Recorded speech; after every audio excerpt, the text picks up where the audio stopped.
All right, hey everyone, back with another news feed here for you. This one, 5 of the cheapest SUVs you can buy brand new under $25,000. This is a big deal. Okay, buying a vehicle under $25,000 is pretty unheard of, and then to get an SUV for that, think about all the people that can benefit from this. Commuter vehicles, if you got a nice truck and you want to, you're like me, if I were to put 40-inch tires on my Gladiator and wanted a commuter vehicle to use running around, something like this. College students, high school students, single income families. There's so many people that could benefit from a car or an SUV with SUV size capabilities for under 25 grand. Where do we stick in this for these? So you got the 2025 Hyundai View coming in right here. This one is under $25,000. Sharp looking SUV. You can look at these in more detail, but it coming in with the window sticker at $19,900. Okay, and then the highest trim level topping out at just over $23,000. This is a pretty good looking car. Again, these are going to be a lot of CVTs. These are not going to be your drive it for 300,000 mile SUVs. They don't need to be. For 20,000 bucks, heck, most people that buy a truck and drive it after the first year, they lose $20,000 in value of the vehicle alone. So these are no-brainer vehicles. These are fantastic, smart. I like it. 19 grand for that one. What's the next one on here? Chevy Trax. Probably one of my favorites on this list. I love the Chevy Trax. I've drove a ton of these. I don't do driving reviews because I think they're opinionated, so I don't do them. But I drive a lot of these. I really like this little SUV. I got a fascination with trucks, and I got a fascination with the small little SUVs. I don't know why. Like the little Bronco Sport. Love the little Bronco Sport. That kind of thing. The Chevy Trax, such a fantastic new family, young family, new people coming in. Whatever the case is, budget friendly SUV is right here. So fantastic, and they have it in here. This one's coming in at $20,400 for the base price for that thing. And what a sweet little SUV. And then like my daughter almost bought that. It was between that or the Invista. The Kicks is the one I'm most excited about for 2025. The 2024 and previous model Kicks was a nice little vehicle, but this improvements, it got longer, it got taller, it got wider, it got fancier. It's got a lot of great features going for it, and still it's only $21,800. This thing is awesome little vehicle. Straight up awesome little vehicle. Again, they're throwaway cars eventually, but you could buy this for $20,000, drive it for 5 years, turn around and sell it for $7,000. That's even let's just say you sold it for $9,000. That's $11,000 loss over 5 years. It doesn't get better than that. These things are amazing, and you could be under warranty the whole entire time you owned it. It's reliable. It's got everything you're looking for, and a great vehicle. Next one on here, the Invista. This is what my daughter bought.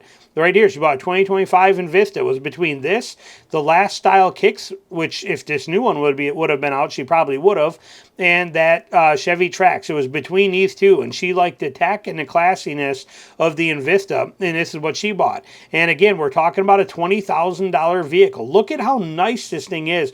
It looks like a Porsche, or Porsche, or whatever way you want to say it. But I mean, I love the styling to this and the attitude it has, and hers is amazing, and she straight up loves it. And again, here it is now. They're coming in 2025. It's $24,000, but like I said, not going to be that hard to get this thing closer to the 20 grand mark.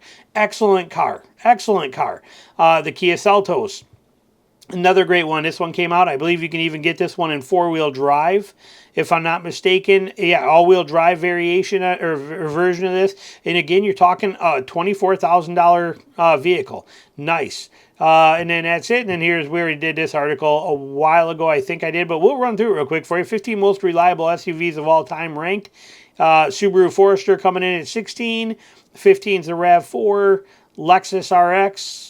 Mercedes G-Wagon, apparently that's very reliable, and a Nissan Patrol, which we don't even get here. I don't understand why we have that over here as far as in a Patrol name badge.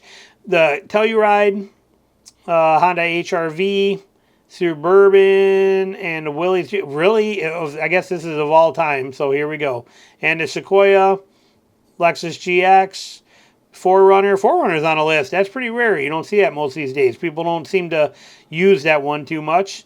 And the Lada and the Land Cruiser 70 series. Man, I would love to own one of these. This would be my dream vehicle, would be to own one of them. and we got a Land Cruiser 200 and whatever this methodology thing is. There we go. So anyway, there you go. Moving on from there, here we're diving into this one, which is Ford's heads-up display. They're one step away from a full screen heads-up display. Look at the detail in this. Look at how they're making this thing work and come together. You got your phone set up right here with who you're talking to, battery charges, you got your navigation right here, you got your speed, you got everything right here in this heads-up display. This is very impressive technology, and how they're planning to do this is with a window film. Basically a film that can go on the inside of your window that's going to be able to project this hologram type images on there for you. They are in the works. BMW has the panoramic vision system coming as well too, but they're doing something a little different. It allows the users.